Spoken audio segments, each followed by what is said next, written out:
This list will go over cards that were crazy strong on their own, to the point where usually the entire deck was based around it, and it alone. This list will also include cards which were super strong in their own meta, so maybe aren't as strong today as they were in their prime.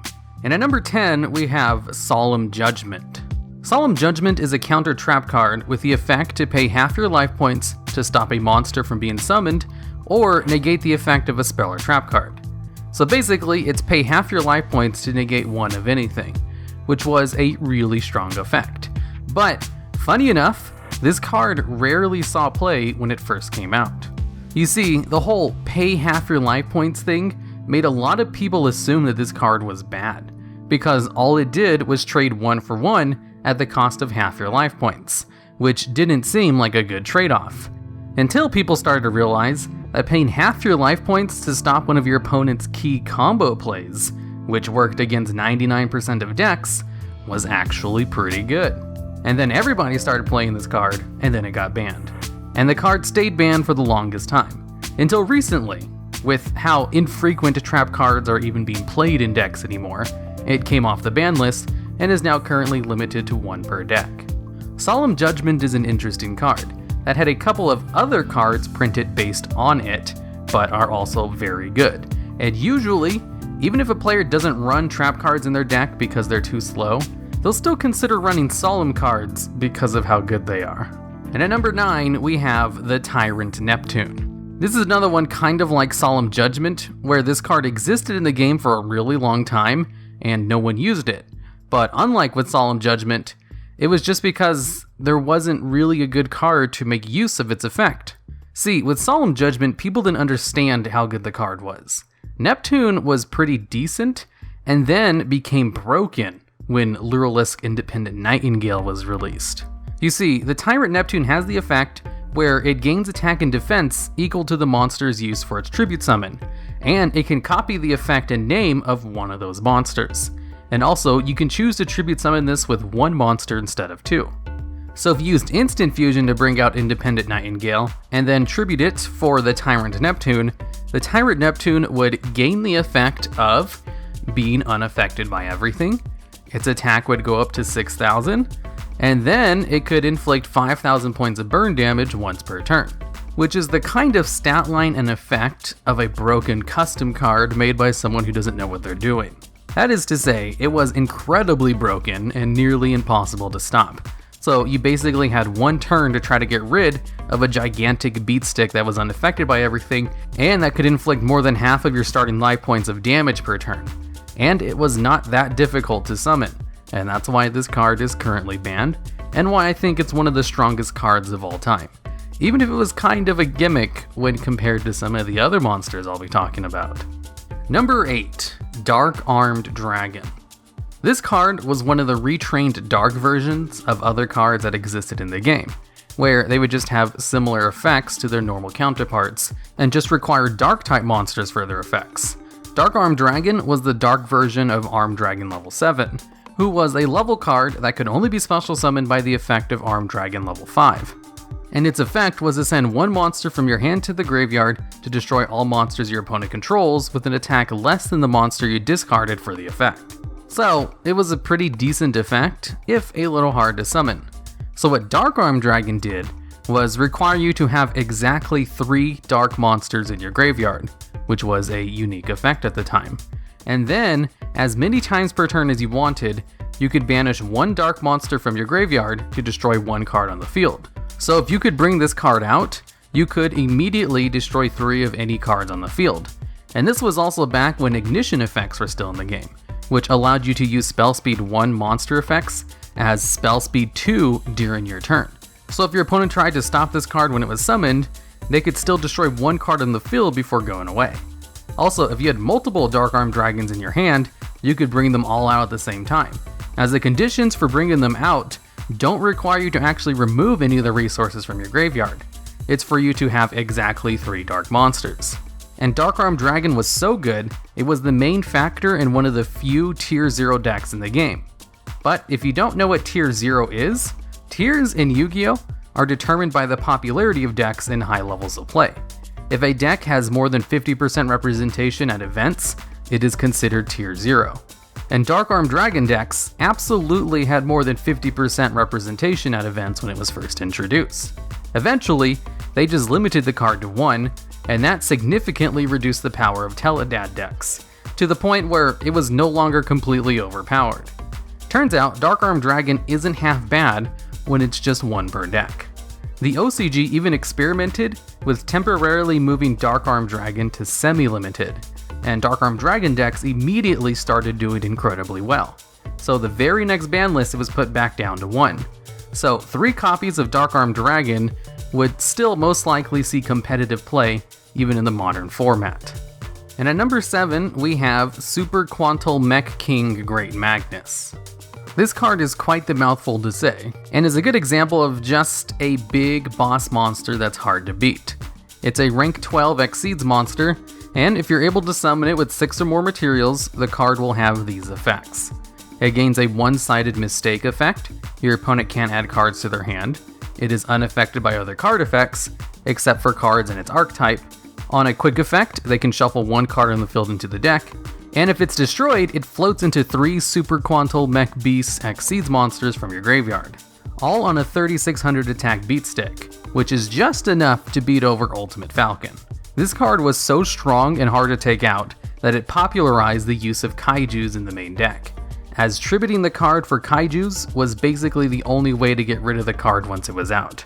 It was a 1-card I win boss monster, which made it an incredibly strong card. But since you have to put so many resources into it, and it doesn't really affect the field that much, it can only get rid of 1 card per turn, it's not the most destructive thing in the world, when compared to some of the other, more stronger cards on this list. And at number 6, we have Towers. This card is a lot like Super Quantal Mech King Great Magnus, in that it's unaffected by pretty much everything, it can beat over pretty much anything, and it can get rid of a card once per turn. Except the big difference between the two is that Towers is much easier to bring out, and was on the ban list for that reason. Towers has the effect where you need to tribute 3 Klee monsters for its normal summon, and then the card is unaffected by spell and traps and the activated effects of monsters who have an original level or rank lower than this card. So at the time, it was immune to basically all monster effects, until Link monsters came out, who affect him no problem. I think that's kind of why it was taken off the ban list, because Link monsters can actually get rid of it. Also, all special summon monsters lose 500 attack and defense, and once per turn, you can make your opponent send 1 monster from their hand or their side of the field to the graveyard. It's this last effect that was the cherry on top for making Towers so good.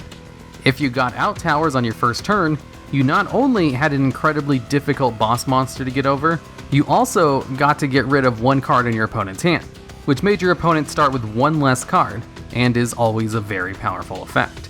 And also, since this effect forces your opponent to send a card to the graveyard, it bypasses almost all forms of monster protection.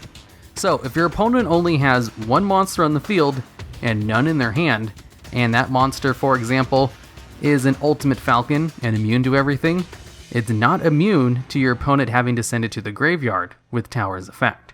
This is what made Towers so strong. Great protection on top of a great effect, and was easily searched out in its archetype, and its archetype could easily get out 3 tributes for its summon, with some of those tributes even having effects for being tributed.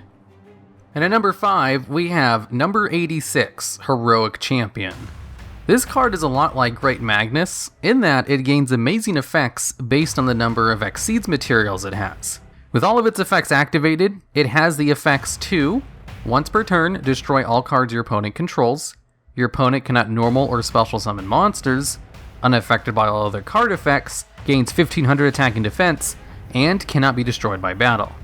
So, you get a strong monster who is unaffected by everything, can't be destroyed by anything, can destroy all of your opponent's cards, and locks your opponent out of summoning, including a kaiju to get rid of this card.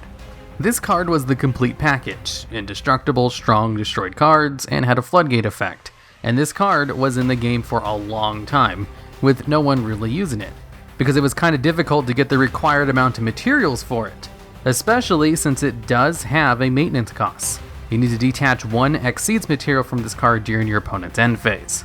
This card didn't really start seeing a lot of play until Gossip Shadow was released. Gossip Shadow had the effect to transfer itself and all of its Exceeds materials to another number monster, which allowed you to instantly grant 3 Exceeds materials to basically any number monster, which included number 86 Heroic Champion, as he too is a number monster. So Dark Warrior decks could easily bring out Heroic Champion and Gossip Shadow to get it to its maximum amount of effects pretty easily, and to allow it to keep those effects for a few turns, which was more than enough to lock down an opponent long enough to win the duel. And because turboing out number 86 became a legitimate deck, this card got banned, and is still banned to this day, and will probably be banned as long as Gossip Shadow exists. Number 4. Masterpiece, the true Dracoslaying King. This card could substitute continuous spell or trap cards you control for monsters for its tribute summon, and he gained immunity to the effects by the types of cards used for its tribute summon. So for example, if you tributed a monster and a spell card, Masterpiece would be immune to monster and spell card effects. If you tributed a spell and trap card, it would be immune to spell and trap effects. So you basically got to choose which 2 types of effects this card became immune to. On top of that, it had a quick effect to destroy 1 card on the field for the cost of banishing any continuous spell or trap from your graveyard. So, its effects are pretty simple. Immune to 2/3 of the cards in the game, a decent body at 1950, and spell speed 2 destruction, to disrupt plays during your opponent's turn, or to get rid of problem cards during your turn. Now what made this card really broken was the archetype it belongs to could easily search it out, easily fill the grave with continuous spell and trap cards, and on top of that, the spell and traps in a true Draco deck have effects that activate when they're sent to the graveyard, including by being attributed for Masterpiece.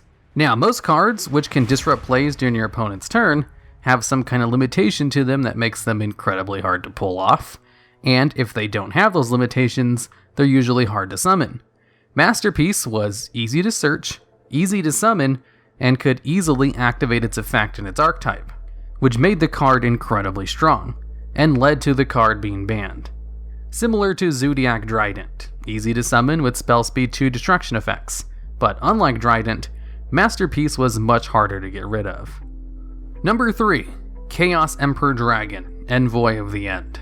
This card was so strong when it first came out that it was basically the reason a ban list was created. This card has the effect where you can pay 1,000 life points to send all cards on the field and in both players' hands to the graveyard, and then inflict 300 points of damage to your opponent for every card sent to the graveyard with this effect. The card also had a very easy summoning requirement, just banishing 1 light and dark monster from your graveyard, and had an incredibly strong stat line. It's basically the same as the Blue Eyes White Dragon, the hallmark of what a good stat line should be. With Chaos Emperor Dragon and a Sangan on the field, you can get rid of all cards in both players' hands and on the field, and then search out Yata-Garasu to attack and lock your opponent out of drawing a card, to completely lock down your opponent from playing the game. And because of this combo, the first ban list was added to the game, immediately banning Yata-Garasu and Chaos Emperor Dragon. And today, this combo is no longer possible because they've changed Chaos Emperor Dragon's effect, and Sangan. With Sangan, you can no longer activate the effect of a card added to your hand the turn it's added to your hand with its effect. And with Chaos Emperor Dragon, its effect and summoning requirements are still the same, but you can't activate any other card effects during the turn you activate Chaos Emperor Dragon's effect. Which means Chaos Emperor Dragon's effect needs to be the first thing you do on your turn. You can no longer set up the graveyard or attack with Yata-Garasu to activate its effect. And this new nerfed version of Chaos Emperor Dragon is currently limited, and doesn't really see any play, as the new added restrictions to it does kind of remove any cheese that the card once had. So this card is on this list for the old school pre-errata effect, which was usually held as the benchmark for what an overpowered effect should be. And at number 2, we have Last Turn.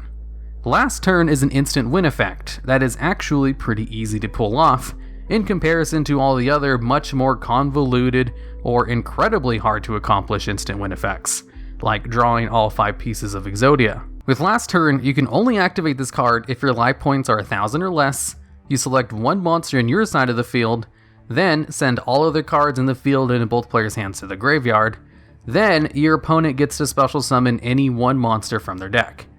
And then those monsters do battle, and whichever player has a monster on the field at the end of the turn wins the duel. Of course, any other outcome results in a draw. Now, the way to cheese this effect is to simply have a monster on the field which prevents your opponent from special summoning, like YuGiOh the Spiritualist, which was a card that was used with this combo back in the day when Last Turn was still unbanned. Players who used the Last Turn deck would stall out long enough until they drew into Last Turn or searched it out in some other way, and had YuGiOh the Spiritualist in their hand. Then they would use life point manipulation cards, like Inspection, to get their life points below 1,000, have YuGiOh the Spiritualist out in the field, and then activate Last Turn to instantly win. And your opponent wouldn't be able to special summon a monster from their deck, so YuGiOh would stay out on the field at the end of the turn, and you'd win. And ever since Last Turn was banned, more cards have been added to the game, which prevents special summons. And there's even an easier way to search out Last Turn with Trap Trick. So if Last Turn was ever unbanned, it would be much easier to use today than it was back then. The reason I have Last Turn at number 2 is because the card is so strong that it instantly allows you to win the duel, and is not that difficult to pull off. In fact, it's easier to pull off than some of the summoning requirements for a few of the other cards on this list. I think that makes this card in of itself very powerful, but I'm not really sure if it's weaker than the number 1 spot on this list, but let's get into that. And at number 1, we have Spellbook of Judgment. This card has the effect where, during the end phase of the turn this card is activated, you can add Spellbook spell cards from your deck to your hand, up to the number of spell cards activated during the turn after you use Spellbook of Judgment. Then you can special summon one spellcaster type monster from your deck, with a level less than the number of spellbook cards added to your hand with this effect. So for example, if you use Spellbook of Judgment and then activate 5 spellbook cards during that turn, at the end of the turn you'd be able to add 5 spellbook cards from your deck to your hand, and then special summon a spellcaster type monster that was level 5 or lower. And spellbook decks had spellcaster type monsters which could gain effects during the end phase as well to gain even more advantage with this. Spellbook of Judgment basically allowed you to go +5 during your end phase, or even higher. The lowest end of the spectrum, Spellbook of Judgment would give you the same hand advantage as activating a Pot of Greed, with the potential of drawing more cards than even the most broken draw cards in the game.